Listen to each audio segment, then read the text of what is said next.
It was a scream no one expected to hear on a night of luxury and perfection. A simple woman, dressed in a spotless uniform, interrupted Charleston's most elegant dinner, sending shockwaves through the local elite. "Don't eat that." Her firm voice echoed across the dining room, freezing silverware mid-air and hearts mid-beat. The waitress no one noticed had just become the center of attention, phones up, wide eyes, and murmurs of disbelief. But who was this woman to invade? A world where only the powerful are heard. Why risk the wrath of the rich and the silence imposed on the ones who serve? What could make someone risk everything in front of people who would never remember her name? That night, no one suspected she was carrying a secret too dangerous to remain hidden. In seconds, the entire restaurant exploded in chaos and outrage. Shouts, accusations, threats, public humiliation, all because of that employee who, until then, had been invisible. "She's lost her mind," some whispered, while others eagerly filmed the scandal. But the truth behind that scream was far more disturbing than a breakdown or religious fanaticism. And the rich woman who almost ate that plate was beginning to realize it in the worst possible way. She felt dizzy, a tingling in her lips, and a chill run down her spine as she looked into the waitress's serious face. Something was deeply wrong, and it wasn't with the woman in the white apron. The food looked like luxury, but tasted like imminent danger. Those who watched the waitress being dragged out in shame had no idea. This was the beginning of something that would shake giants. The media was quick to label her as crazy, fanatic, a threat to the refined ways of high society. But while scandalous headlines dominated social media, a quiet investigation was already underway. What no one knew was that this woman was far more than just a waitress. Beneath the white apron and gold crosspin was a renowned nutritionist, ruined by a cruel lie from the past. A woman carrying a deep wound and an even deeper courage. And that scream, brief and powerful, was just the first shot in her personal war against injustice. But how long can one stand against a system that thrives on silencing people like her? The truth is that waitress had much more to lose than just a job. She held dangerous knowledge. She knew what no one dared admit about. That restaurant and the secrets hidden beneath those expensive plates. And when her scream cracked that illusion, powerful people moved quickly to silence her. They tried to humiliate her, destroy her, bury her again beneath the carpet of invisibility. But what they didn't expect was that the public had already begun to wonder who that brave woman really was. Curiosity was rising, even as she remained calm under the glare of cameras and veiled threats. And when the restaurant came under pressure, hidden truths started to surface. But how far would the powerful go to protect what they had buried for years? In no time, that ordinary waitress became an unintentional symbol of resistance. The whole country started following the story, captivated by the real-life drama and the mystery surrounding a woman who only wanted to save a life. Meanwhile, behind curtains of luxury and power, fear began to grow. The secret this waitress held was explosive, strong enough to destroy reputations and shake entire institutions. She never wanted fame, but now fame needed her to tell an inconvenient truth. And that's when the threats began, the real danger, the silent pursuits in Charleston's empty streets. Someone powerful wanted to erase her at all costs. But what they didn't know was she had already lost everything except the courage to fight for what was right. You're about to witness a story filled with pain, courage, transformation, and redemption. The story of how an ordinary woman was forced to scream to be heard and almost paid for it with her life. A single cry that woke an entire nation to the truths buried under power, privilege, and status. But how long can one voice stand before it's silenced again? Who was this woman, really, and why had no one heard of her until now? In the next few minutes, you'll discover what happens when someone chooses to break the silence, no matter the cost. And you'll never look at a luxury restaurant the same way again. Because this isn't just the story of a dish that should never have been served. It's the story of a truth that refused to die. But before listening to this exciting story, if you are not yet subscribed to our channel, subscribe now and become part of our community. The sound of cutlery clinking, soft piano notes, and golden light dripping from the chandeliers gave the cedars an air of perfection. Guests smiled with raised glasses, and waiters glided like trained performers between tables. But among them, a woman walked with quiet gravity. Clorinda Mae Johnson, 63 years old, dark skin, silver curls pulled into a tight bun, wore a crisp apron and a discreet gold cross pinned to her chest. Her eyes scanned everything, not just gestures, but aromas, silences, patterns. She always watched, and that night, something unusual hit her senses like a whisper burned into memory. The scent. It wasn't ordinary. It was thick, familiar, dangerous. The kind of scent you never forget. A young waiter passed by, carefully balancing a plate like a jewel to be offered to royalty. Clorinda froze. Her eyes locked onto the dish and followed it to table 9.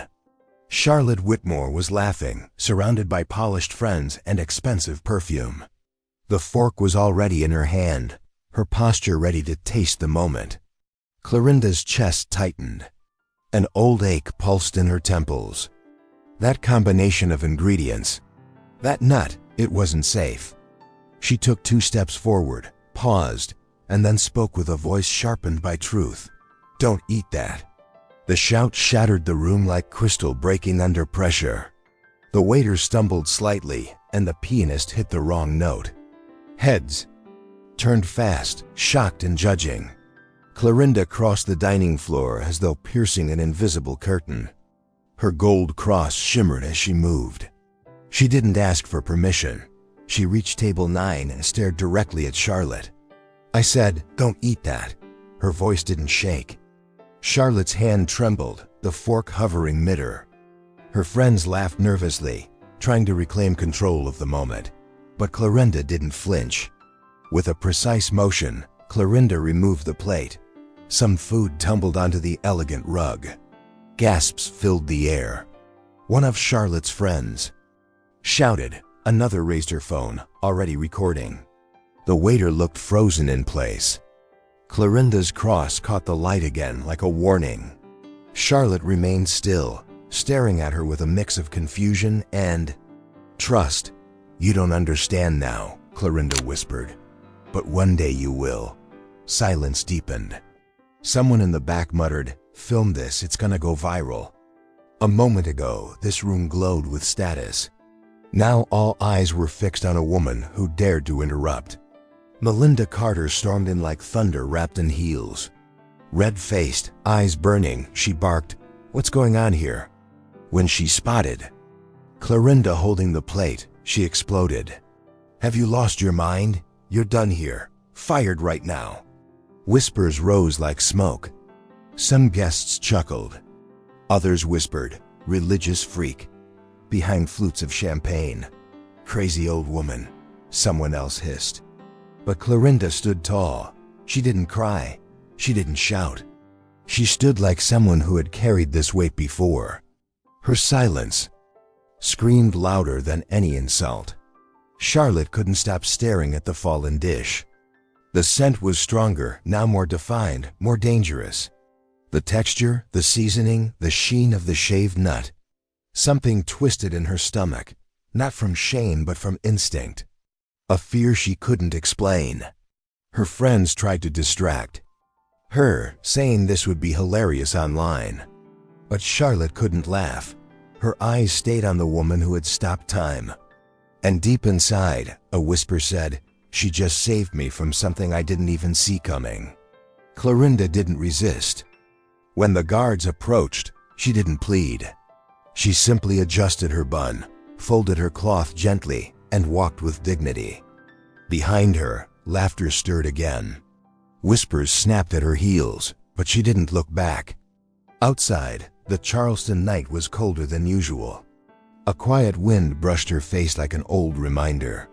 She paused beneath a street lamp, looked up, and touched the gold cross on her chest. "If this was the mission," she whispered, "then I accept the pain." And in that breath, she smiled with her eyes. Inside, Charlotte stayed seated. The restaurant tried to move on, but something had cracked. A waiter cleared the broken plate, and Charlotte, without thinking, pushed her napkin away. Laughter swirled again, but it felt distant. She closed her eyes for a moment, replaying it all: the scent, the dish, the woman in white. She opened her eyes and whispered, "Who was she?" No one answered. And just then, Charlotte felt a faint tingle on her lips. Not fear, not panic, just the quiet beginning of something invisible. Asterisk asterisk. The video went viral in less than 3 hours. On Twitter, Instagram, TikTok, the woman in the white apron and golden cross became a joke, a scandal, a trending meme. "Gospel meltdown at Charleston's fanciest restaurant," one caption mocked. "Holy Spirit versus haute cuisine," another laughed.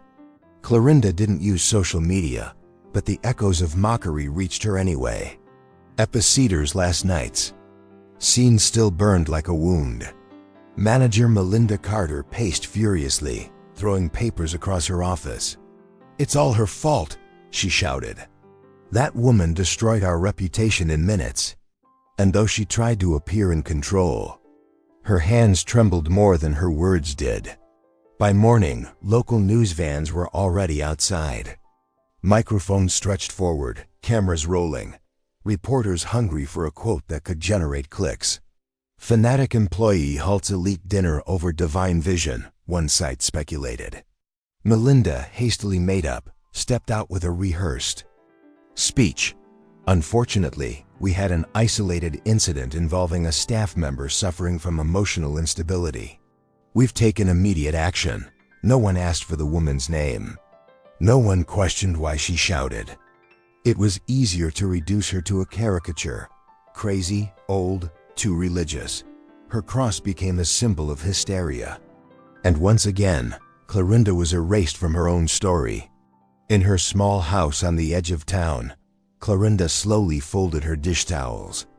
Every movement was deliberate, almost ritualistic, as if folding was her way of calming the storm inside. An old radio played softly in the background. Outside, the sky hung low with gray clouds. The air was heavy. Even in silence, she could feel the city speaking about her. Her eyes landed on the gold cross pinned to her apron. She touched it gently. "I know what I did. And I know why," she whispered. She didn't need belief. She needed someone to have been spared. That was enough. Meanwhile, Charlotte Whitmore spent the morning in her sunlit suite, surrounded by fresh flowers and luxury. But the scent of coffee brought no comfort. The silence offered no peace.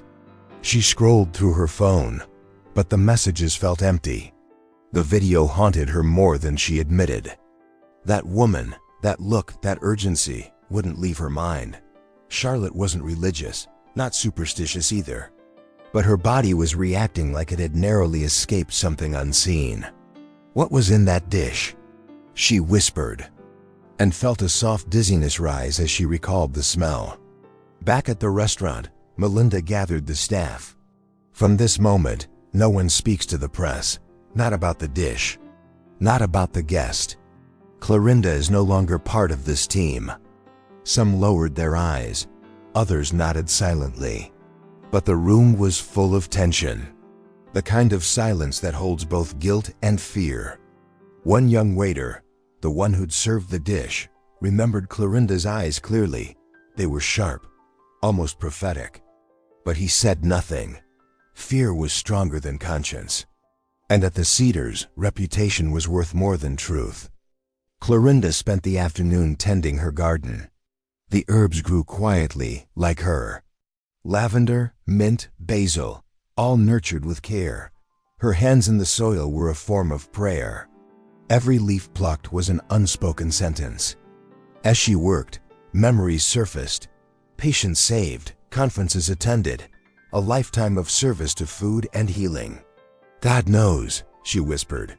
Even when no one else sees, God knows. A single tear rolled down her cheek. Not from sorrow. From exhaustion. The kind of exhaustion only the silence truly understand. That evening, Clorinda lit a candle and sat at her kitchen table with her Bible open. She wasn't reading for justice. She was reading to remember who she was. On the table lay an old folder filled with newspaper clippings, dusty certificates, thank you letters from patients, all carefully preserved, but invisible to the world. She pulled out a handwritten note from a woman she had once saved, someone no other doctor could diagnose. She read it slowly and smiled. They can't take this from me. Outside, night fell heavy, but inside, her quiet faith still cast light in the darkness. While the world laughed at the woman with the golden cross, Charlotte couldn't sleep. A strange pressure weighed on her chest, like her body was warning her about something her mind hadn't caught up with. The image of food on the floor, the hovering fork, the firm voice saying, "Don't eat."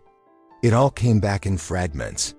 She sat up in bed, took a deep breath, and whispered, "I need to know what was in that plate." It wasn't curiosity. It felt like a debt, one she had to repay, and soon. The next morning, Clorinda woke before sunrise, as she had for decades. She brewed her tea using herbs from her backyard and sat quietly by the window, watching the sky shift from dark to gray. But this morning felt heavier. The air itself seemed thick with something invisible. On the radio, a news anchor mentioned an incident at the Cedars. She turned it off before the report ended. She preferred silence. But when she turned on the TV, her own image filled the screen, frozen mid-action, holding the plate. Social media was a storm of ridicule. Fanatic, crazy, attention seeker. Every word struck like stones against a woman who never asked to be seen. Gossip sites recycled the same headline. Waitress interrupts socialite's dinner with shouting at luxury restaurant. No one asked her name. No one called her a nutritionist, a specialist, a woman who had just saved a life. She was simply the waitress with the golden cross. A fake profile was created in her name, posting twisted quotes about faith and visions. Others claimed she had once been institutionalized. No one cared for the truth. But the truth, as always, moved slowly, like the ache of being erased by the noise of ignorance. Clorinda, who had already lost her voice once, now felt it being taken again. Across town, Charlotte stared at her phone in silence. Clips of the night before were everywhere. Influencers reposted with laughter. Some mocked the cross, but Charlotte couldn't laugh. The more she watched, the more she remembered that strange feeling after dinner. A lightheadedness, a tingling on her tongue, a tightness in her chest. Was it psychological? Or was something really in that dish? She tried to push the thought away, but it lingered like a shadow behind her eyes. And with it came a deeper discomfort, not from food, but from guilt. On impulse, she changed clothes, grabbed her keys, and drove to the nearest pharmacy. She didn't call anyone. Not her assistant, not her doctor. She needed answers. She bought a quick food allergy test, the kind with instant results. In the parking lot, locked inside her car, she followed the instructions with shaky hands. The wait was short, but the result made her blood run cold.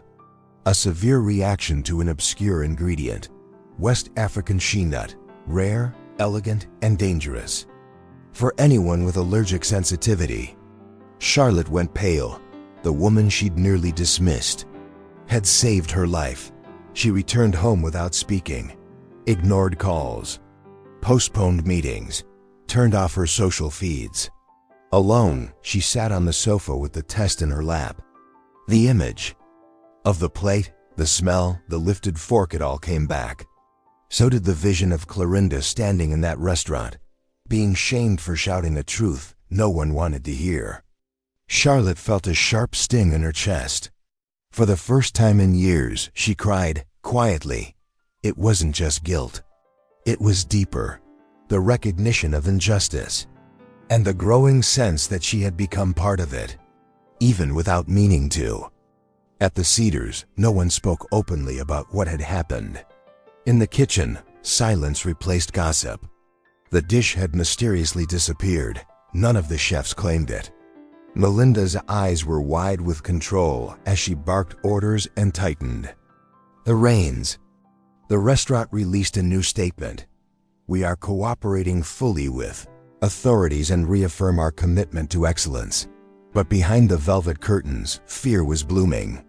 And deep down, everyone knew Clorinda wasn't wrong. She didn't snap. She saw something no one else did. And that, to Melinda, was more dangerous than any viral video. Charlotte opened her laptop with steady hands. She typed, Clorinda May Johnson. The search results made her inhale sharply. Academic journals, old interviews, photos from conferences, papers on rare food allergies. The same woman called crazy yesterday was a global reference. Something hollow opened inside her. What did they do to this woman? She whispered. She searched deeper and found a forgotten article about an old medical lawsuit. One name stood out, Dr. Lorna Fields. Charlotte knew that name. From that moment forward, nothing felt like coincidence. This wasn't a mistake. It was erasure by design. That night, Charlotte didn't sleep.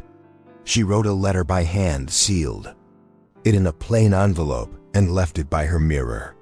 She grabbed her purse, left without her driver, and wandered through Charleston's quiet streets. She stopped in front of a modest house, no security gate, no intercom. Potted herbs lined the doorstep. She exhaled slowly, reached out, pressed the doorbell with trembling fingers. The woman everyone had mocked stood behind that door. And Charlotte was finally ready to listen before it was too late. Asterisk, asterisk. The doctor's office was white, cold, and quiet, like a waiting room for the truth. Charlotte sat upright in the chair, hands clasped tightly in her lap, trying to mask the tension under her skin. The doctor, polished and composed, flipped through the test results with slightly raised brows. For a moment, the silence felt endless. Did you know you have a genetic predisposition to rare inflammatory reactions? She finally asked. Charlotte shook her head. You were lucky. If you'd eaten the full portion, your body could have gone into shock within an hour. Charlotte's heart pounded. The compound's name landed like a dart, Vitellaria paradoxa. It's a rare nut. Used in upscale dishes. The doctor paused. Who made this? Charlotte didn't answer.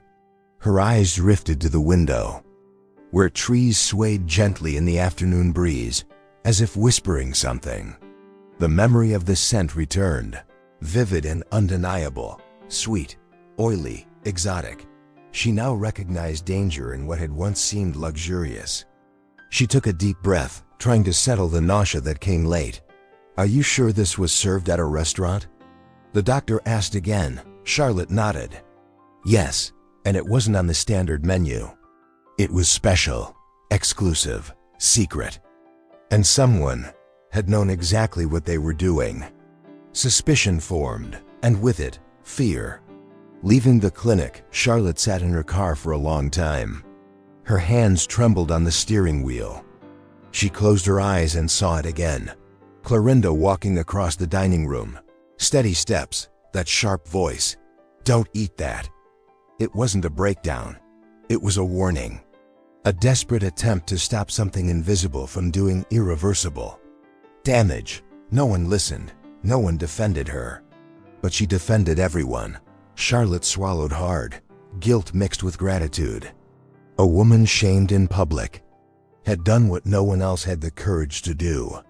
And beneath it all, there was more than knowledge. There was purpose. At home, Charlotte took off her heels like someone shedding armor. She climbed the stairs slowly, her body heavy with too much truth. As she passed the hallway mirror, she stopped, pressed her fingers to her cheek. "I could have died," she whispered. And no one would have questioned it. They would have made something up, a sudden heart attack, a genetic defect. The truth, as subtle as the nut in the dish, would have been buried with her. And the woman who tried to save her would still be called a lunatic with a golden cross. That thought hurt. More than anything physical, it was a wound of conscience. Charlotte went down to the kitchen and opened a rarely used cabinet. In the back, she found a small dark glass jar, a special gift the restaurant had sent home. She unscrewed the lid. The smell hit instantly. It was the same, that unmistakable essence. That silent poison. Her heart raced. She grabbed her phone and took photos, every detail. She needed proof. The guilt she carried began turning into resolve. She couldn't let this pass. Clorinda deserved more than an apology. She deserved justice, and maybe the world deserved to hear her voice. Across town, Clorinda was watering her garden with quiet care. Her worn but steady hands cradled the watering can like it was sacred. There was peace in the motion. But inside her chest, something remained alert. When the doorbell rang, she wasn't surprised. She shut off the spout, wiped her hands on a towel, and walked slowly to the front door. Outside stood Charlotte, pale, with tired eyes and an envelope in hand. Clorinda opened the door calmly. No words were exchanged. Just silence, the kind that humbles two women, and in that silence, something began to heal. Inside, the conversation was slow, heavy with pauses. Charlotte explained everything: the test, the doctor, the hidden ingredient, the symptoms. Clorinda listened, without interrupting, only nodding now and then. At one point, she smiled softly. "They count on silence, my dear, but sometimes truth has a scent." Charlotte clutched the envelope. "I want to help. I want the world to hear you." Clorinda met her eyes. "You don't owe me anything. Just make sure they don't silence another voice again." Between them on the table sat the dark jar, as evidence and as symbol. Outside, the night fell with a breeze full of omens. Charlotte left with the envelope in her pocket and a mission in her chest. Across the street, a black car idled silently. Inside, someone watched while speaking on the phone. Someone who didn't like women who spoke too much. Someone connected to the kitchen and to the Cedars' secrets. Charlotte didn't notice, but as Clorinda shut the door, she felt a shiver down her spine. The poison had already been served. Now, the reaction was beginning.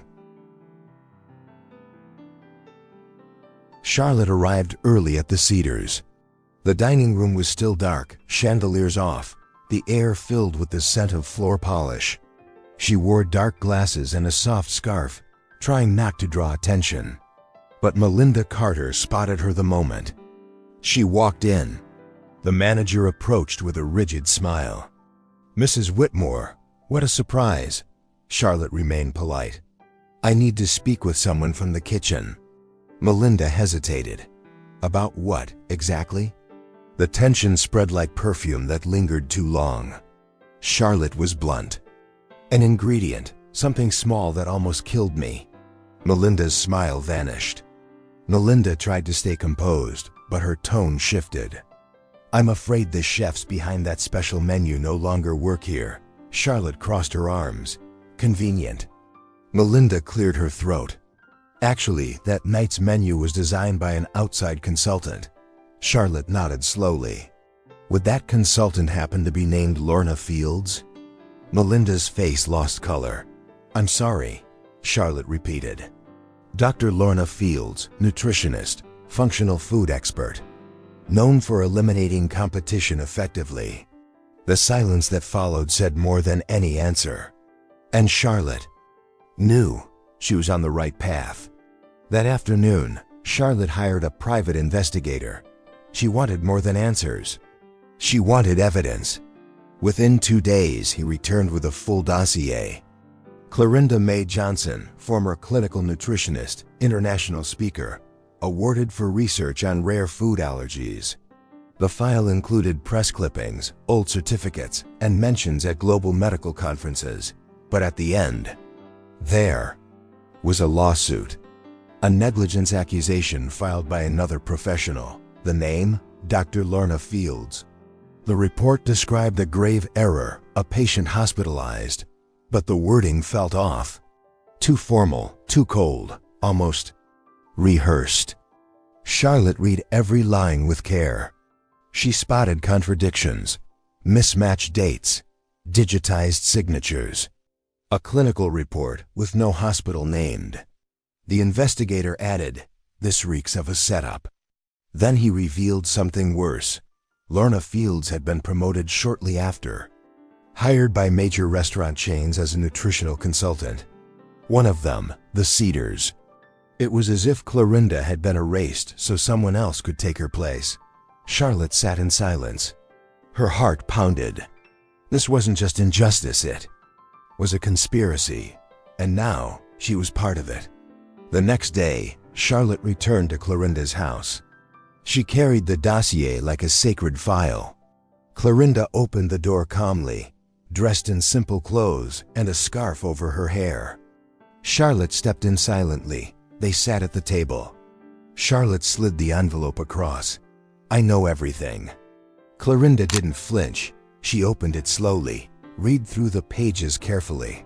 When she finished, she said only, "It took time, but truth always returns, sometimes." Through the most unexpected hands, Charlotte wanted to cry, but held it in. This wasn't about her. Clorinda stood up, walked to a shelf, and pulled out an old wooden box. She placed it gently on the table. "Want to see what was left of me after the accusation?" She opened it.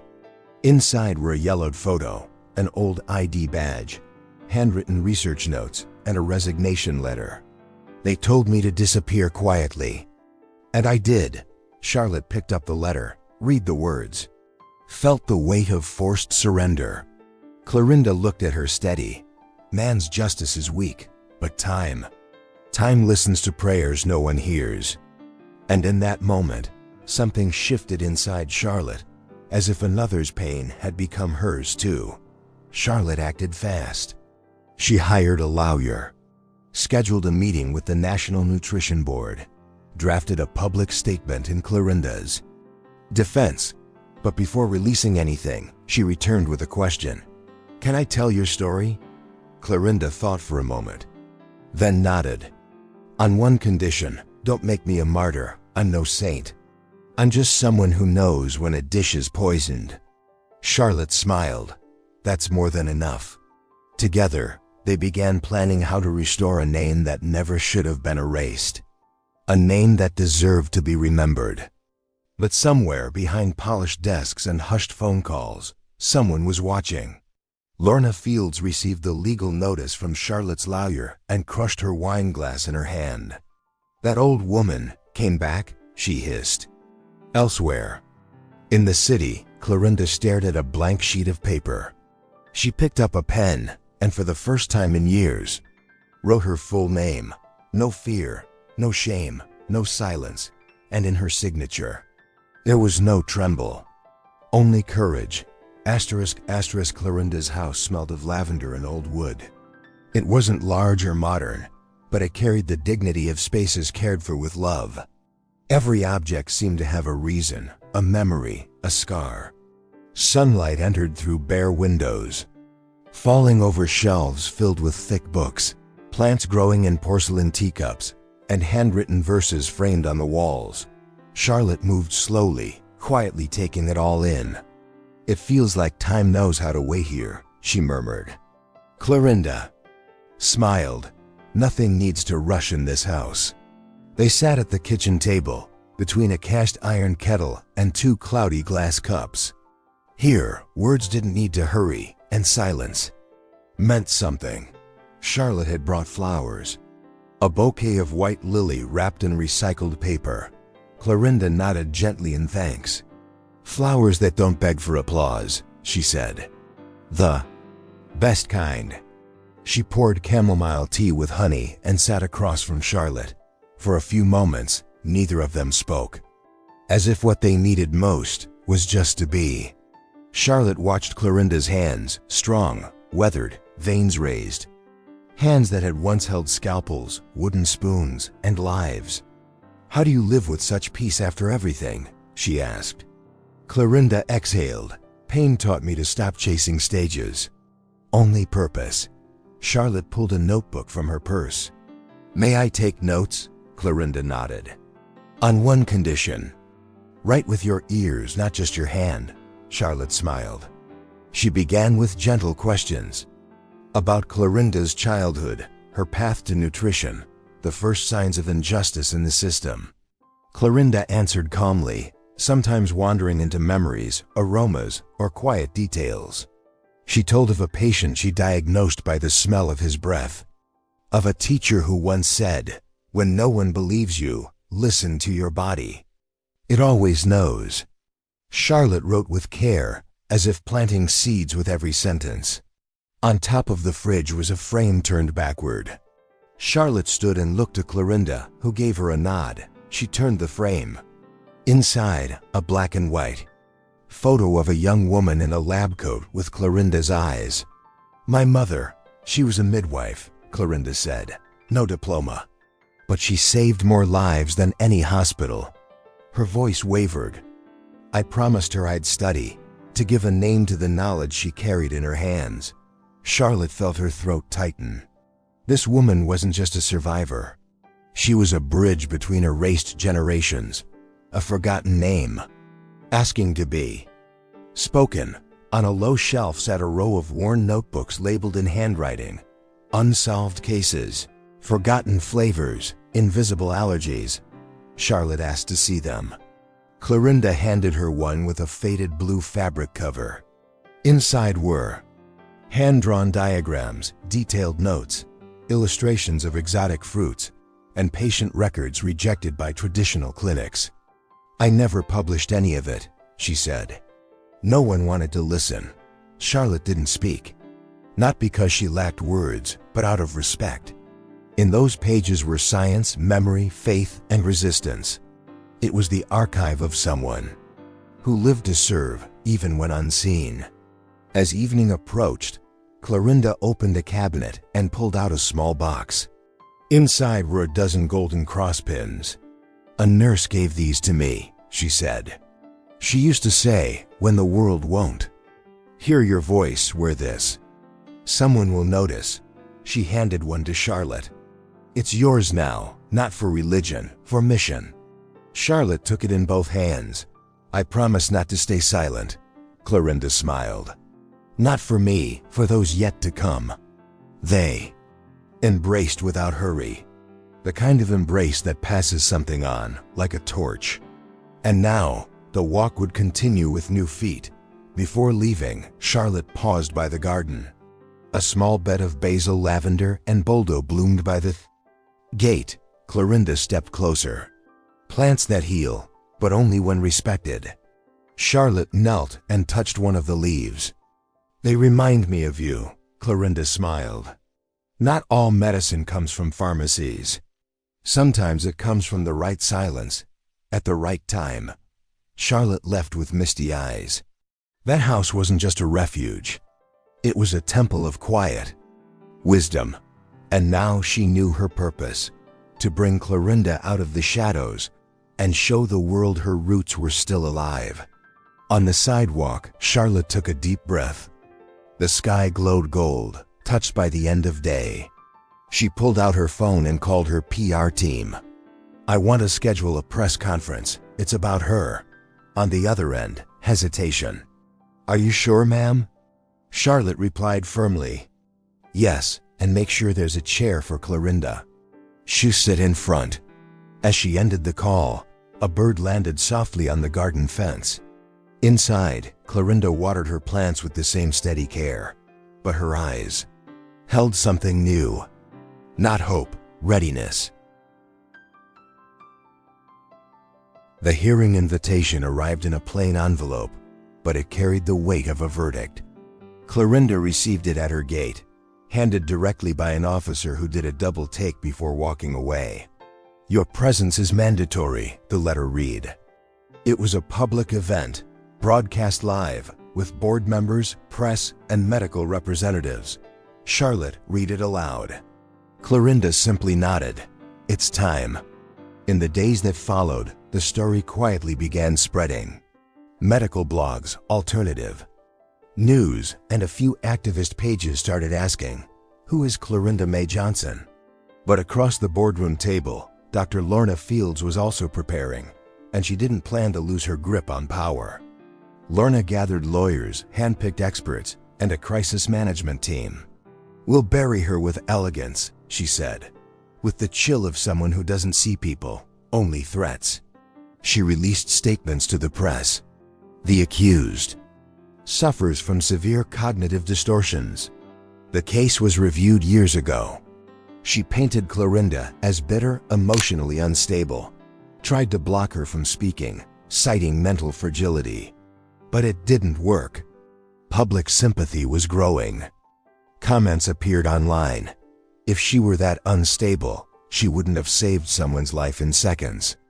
People were starting to distrust those who wore too much polish. Charlotte rallied allies. Doctors, former patients, retired professors who had seen Clorinda speak at old conferences. A young black nutritionist volunteered to testify. "She inspired me to study, even before I knew her name." Clorinda, however, remained calm. "I don't want applause. I want coherence." She spent the days before the hearing in silence, rereading her notes, tending to her plants, listening to old gospel records. "If the truth is spoken with love, it will find a home," she said. But outside, the noise was growing. And the name Clorinda, once erased, was returning with force. On the eve of the hearing, an anonymous article went viral. "The woman who knew too much. What the system doesn't want you to know about Clorinda May Johnson." It was sharp, data-driven, meticulous. It cited the old accusation and tore it apart with surgical precision. The author? Unknown, but many believed it came from someone inside the board. Lorna was furious. "If she speaks, she'll take others." Down with her. She tried bargaining with the event producers. Cut her speaking time, cancel the live stream. But it was too late.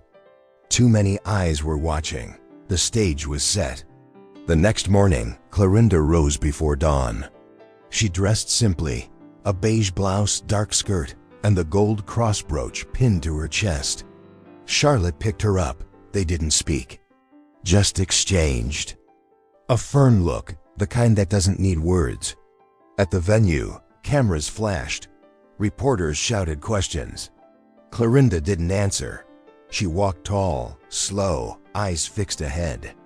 At the entrance, a young woman handed her a visitor badge. "You taught me not to give up. Thank you," Clorinda smiled. It was a small gesture, but it meant everything.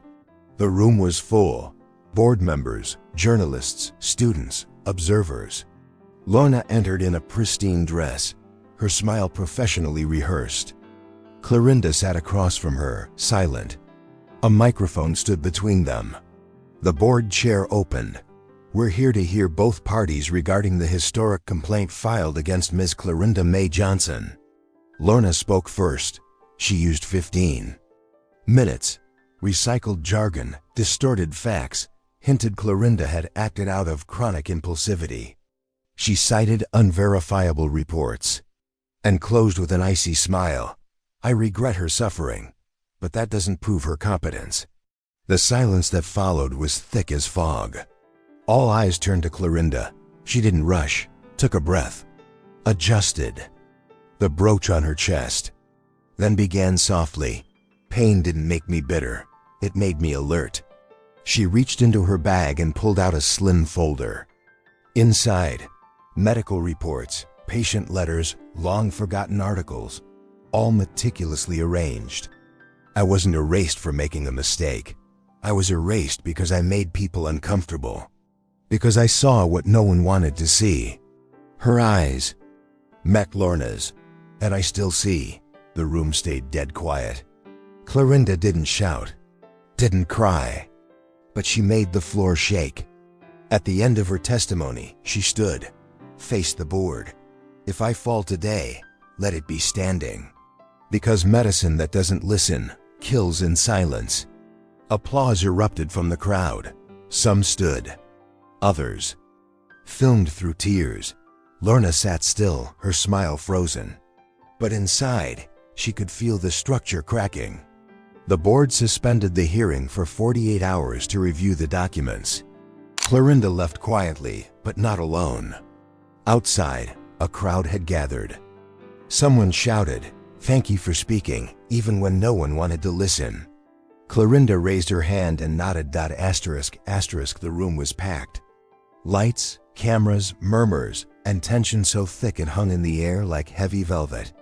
Clorinda entered through the side door, slow and upright, wearing her white apron and the discreet gold cross pinned near her heart. Every step echoed through the marble floor, silencing even the most skeptical. The journalist at the back lowered her pen. The council president adjusted his tie, and Lorna Fields, seated beside her lawyer, twisted her fingers in silence. Clorinda didn't look at anyone, not yet. She placed her notes gently on the podium and raised her eyes with the same firmness she had the night she shouted, "Don't eat that." "I was erased," she began. Her voice was calm, without any theatricality, but filled with weight. "Not because I was wrong, but because it was convenient." A camera zoomed in on her face. "I watched people laugh as I was dragged out, but I wasn't angry. I was afraid." Her gaze fell briefly on Lorna, afraid that silence would kill more than any poison. Murmurs in the audience. Clorinda continued, "The food served that night contained a compound that, if ingested, would have caused a reaction capable of hospitalizing the client within hours." She looked around. "I acted, and I was called mad." The council members shifted uncomfortably in their seats. One of them tried to interrupt, but Clorinda lifted her hand without raising her voice. "I'm not here for vengeance. I'm here for the truth." Her hands didn't shake, her tone didn't waver. "My license was revoked based on a lie." Lorna's lawyer whispered something, but she didn't react. Clorinda went on, "The same person who falsely accused me benefited financially from my silence." The atmosphere turned electric, and still I remained silent. Until the day silence almost cost a life. She opened the folder. Inside, photos, notes, letters from students, and nutritional studies. "This is my life. This is what I've done while the world believed I was nothing." One of the counselors visibly teared up. Clorinda paused. "I never stopped studying. Never stopped teaching, even if in gardens, kitchens, or to anyone willing to listen." She took a deep breath. What happened wasn't just about me. It was about a system that only hears when a voice comes from the right mouth. A journalist lowered her camera. "But truth doesn't need permission." Lorna finally stood up, trying to interrupt. "This is slander. She's manipulating you with emotion." But the moderator raised his hand and said, "Sit down. You'll have your time." Clorinda didn't even glance at her. She turned a page and continued, "I was accused of negligence. But what they didn't show is that I was the one who alerted the team to the potential allergen." A few people gasped. The patient recovered, but my reputation didn't. Lorna looked pale. Clorinda closed the folder. "That's all. The rest is up to you." The audience stood in applause. Not loud, but long. Some people placed their hands over their hearts. Others just nodded in silence, as if recognizing a truth they didn't know how to name. At the back of the room, a young black journalist whispered into the camera, "This woman is changing the future." Without ever raising her voice, Clorinda bowed her head respectfully, then stepped down from the podium. Lorna, speechless, remained seated, with eyes lost in a future she no longer controlled. justice wasn't loud that day. It wore an apron and walked slowly. Charlotte was in the front row. She didn't blink once. When Clorinda passed by, they didn't speak, just held each other's gaze for a few seconds. A silent nod sealed a bond that words couldn't reach. Outside, the afternoon was gray, but no one seemed to care. Dozens followed Clorinda, some with cameras, some with questions. But she didn't answer. She walked down the steps with the same serenity she had when she cleaned floors. Because truth, when it's lived, doesn't need to explain itself. The council president closed the session, visibly shaken. Behind closed doors, the commission began deliberations. In the hallways, people exchanged glances of awe and discomfort. The silence was no longer hers. It now belonged to the system. In the following hours, social media lit up again, but this time with admiration. Hashtag Clorinda Johnson started trending. Videos of her testimony spread like wildfire. And in thousands of homes, people said, "That woman, she didn't just save a life, she saved dignity." But Clorinda didn't check the news. She was back, in her garden, watering the mint, waiting for the verdict in peace.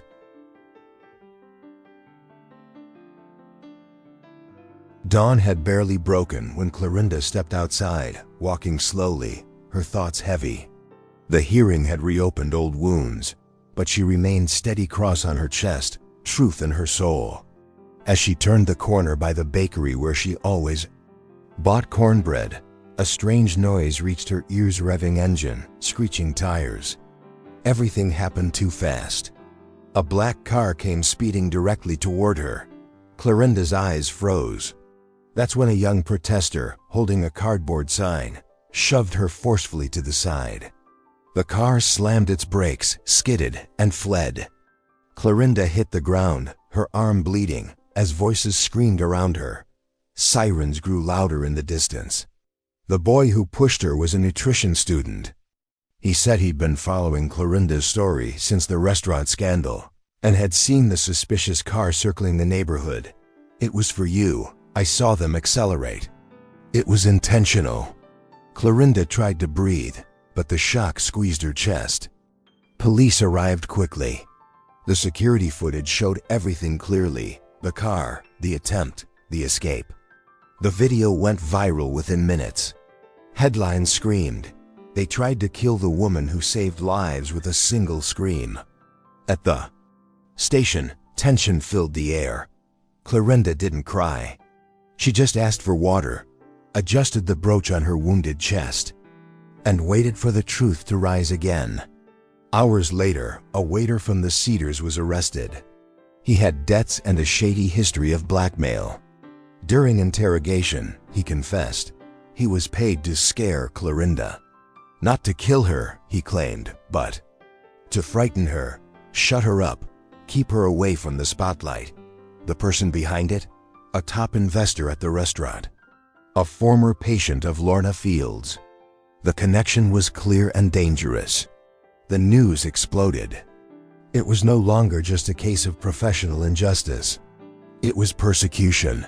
It was hatred disguised as prestige. It was the system trying to suffocate the woman who dared to speak. Charlotte moved fast. She gathered a legal team, activists, and journalists. "We will not let the truth be run over literally," she said on camera. She filed a formal complaint for racist persecution and institutional abuse. Social movements joined in. Public figures spoke out. Clorinda became a national symbol of silent resistance. Meanwhile, she stayed home, arm in a sling, brewing tea for the boy who had saved her. "You pushed me," she said softly, "but it was God who held me." He smiled back, still in shock, and whispered, "Man, you're stronger than you know." The next morning, Clorinda stood before the press once again, hair neatly tied back, apron spotless, arm bandaged. The crowd fell silent. No PR team, no makeup. Just her, a microphone, and faith. When asked what message she had for the nation, Clorinda took a deep breath, touched the golden brooch on her chest and said, "I tried to save a life, and they tried to erase mine. But I'm still here, and I'm still standing." Silence. Then, like thunder from a collective soul, applause, tears, cheers of support. For the first time, Clorinda was no longer invisible. She was a lighthouse. And she knew darker storms would come, but she no longer walked alone. The speech video was broadcast nationwide, on news stations, social media, radio shows. In rural towns, churches, universities, young people began wearing golden cross pins as symbols of ethical resistance. Black women sent emotional videos. Teachers quoted Clorinda in classrooms. At a public school, a girl wrote on a mural, "I don't want to be famous. I want to be like Clorinda, whole." The nation seemed to be waking up to something deeper than one woman's story. It was a story exposing systems, scars, and silenced voices. And even in fear, people were learning to listen, really listen to a voice that never screamed, but never backed down. Under massive public pressure, the government announced what no one expected: a new hearing, public and broadcast live, to address food safety, racial equity in health councils, and ethical integrity in the sector. Clorinda was named as the central guest. The official letter came on government letterhead, signed by the minister himself. Charlotte read it aloud and smiled. They tried to silence the wrong woman. Clorinda lowered her head, thoughtful. She touched her wounded arm, as if stroking a reminder. She simply said, "I'll go. But not to talk about me. I'll go for the ones who still can't speak." As the nation prepared to witness the final showdown, Clorinda returned to her garden, as she always did. She trimmed the herbs, watered the roots, planted silence. On the porch, she read letters from young girls saying they wanted to become nutritionists who save with their eyes. Each letter, a response. Each scar, a seed. Each attempt to erase her, another reason to keep standing. Asterisk, asterisk. The morning in Charleston began gray, but the whole country seemed wide awake.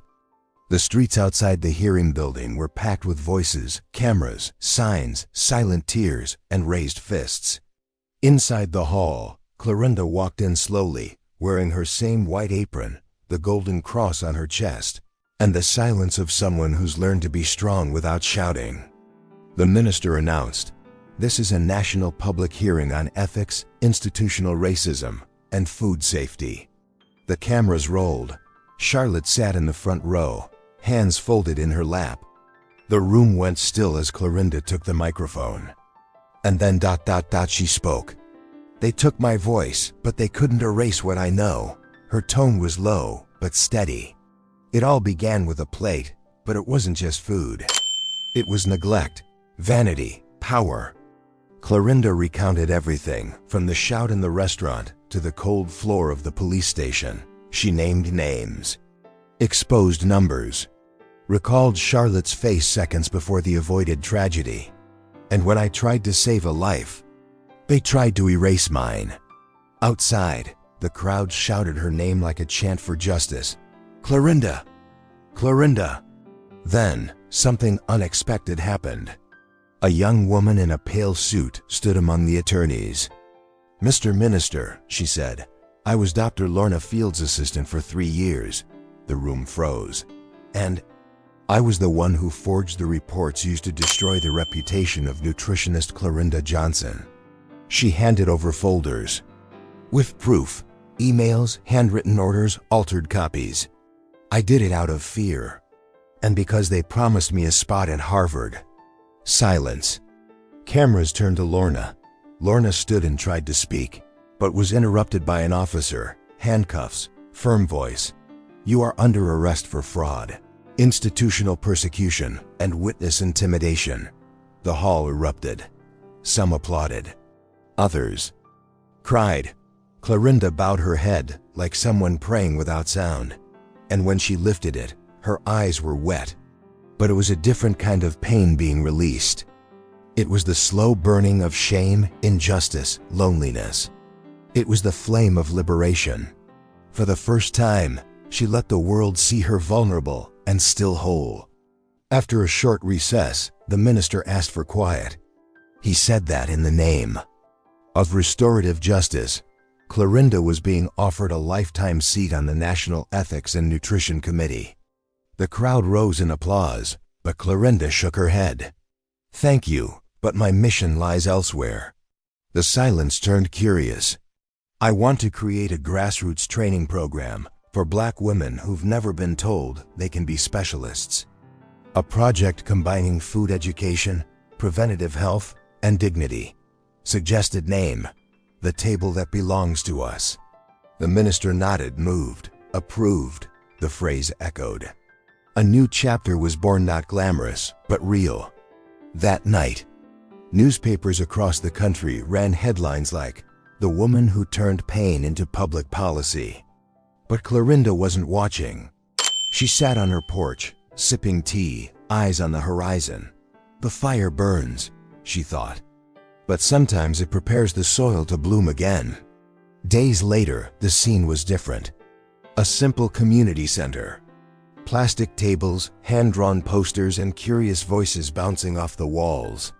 Clorinda walked among young Black women, explaining what glutamate was, how to read a label, why some additives cause devastating allergies. They took notes, captivated. Some wore aprons like hers. Others held small children in their laps. One girl said, "No one ever told me I could understand this stuff." Clorinda smiled. "Well, now you can. And you'll teach others too." In the final scene, Clorinda turns, walks to a whiteboard, and writes calmly, "Nutrition is more than food, it's respect." She looks at the camera. Her eyes are tired, but alive. The golden cross still pinned to her chest. A soft breeze stirs the leaves in the background. "It's not just about food," she says, her voice soft, almost a whisper. "It's about dignity." Then the image freezes. The program's name appears on the screen. The Table That Belongs to Us. Fade out. Silence.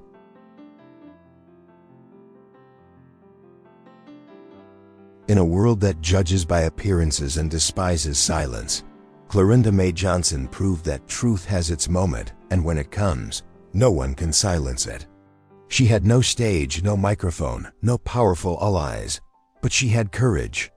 And it was that courage that saved a life, exposed a system, and reignited the dignity of so many silenced women. Not because she screamed, but because of what that scream meant. How many other stories like hers have been erased, distorted, discredited before they even began? And how many are still waiting for someone brave enough to speak? Clorinda wasn't seeking revenge. She was seeking justice with humility. When she turned down positions, honors, and money, she was teaching another lesson. True victory isn't in the applause, but in the echo your voice leaves in others. She chose to open paths, not gilded gates. She preferred plastic tables to marble halls. And there, among simple pots and calloused hands, a new future was born. A future where Black girls learn that knowledge is also protection. Where food is no longer a symbol of status but a tool of freedom. Where every woman understands that dignity isn't lost, it's rebuilt, piece by piece. But this story also leaves open wounds. Why did it have to go so far for someone to finally listen? Why do we call it madness when it's really raw, ancestral wisdom? How many more Clorindas will have to scream before the world learns to hear? The cross on her chest was never just faith. It was memory, resistance, ancestry. And every step she took, every quiet glance, carried generations of silenced women. Now the scream echoed. But did we really learn to listen? Or are we just waiting for the next scandal to distract us from what truly matters? Charlotte learned. Not just about food allergies, but about privilege, omission, and reparation. Clorinda's story changed hers, and maybe, without noticing, it can change ours too. Because every time a woman dares to speak, even trembling, the world rearranges. Not because of heroism, but because truth, when born of pain, has the power to cut through masks. And by choosing to stand, even wounded, Clorinda taught more than any diploma could. She showed that faith isn't religion, it's standing tall when everything tries to push you down. And dignity is a plate no one has the right to take from someone's table. If this story touched your heart, don't keep it to yourself. Share it. Spread it. Give voice to what used to be silence. Because deep down, we all know a Clorinda, or maybe we are one. And the world needs these stories more than fleeting headlines. Let this story inspire you to act, to listen, to defend what's right. And if one day you're forced to scream, let it be like her, with truth in your chest, faith in your eyes, and the courage of someone who knows that saving lives might cost your own. If this story touched your heart, subscribe to our channel, hit the bell, and share it with someone who needs to hear this.